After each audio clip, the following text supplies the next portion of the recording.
So if we're going into the user attributes right now, you can see that there is a manage user attribute icon over here. Is a configuration icon instead of the plus sign, and that's because the flow attribute variables and the bot attributes are used within the bot itself, and the user attributes are connected to a user.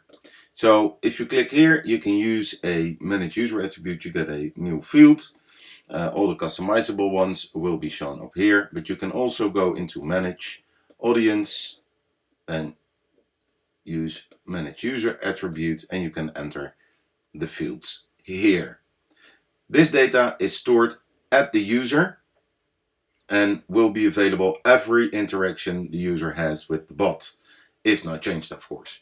So there's 4 types. It's text, number, think of age, number of cars they own, number of houses they own, their monthly income, their whatever type of information you want to store about that user.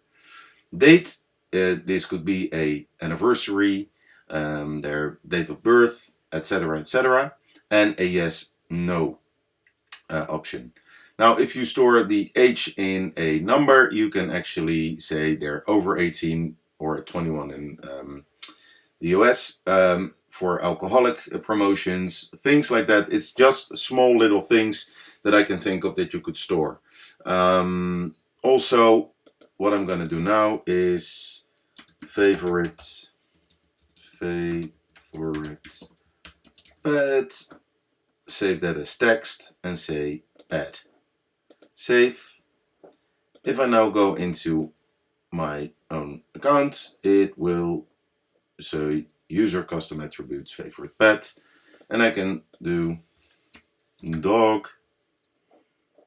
Right, close that down. If I go to the build, and I'm going to show you guys how to set these attributes later on, but for now what I'm going to do is a text field showing the information,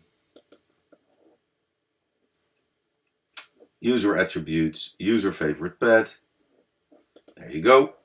And if I now say test this block, it won't show any information.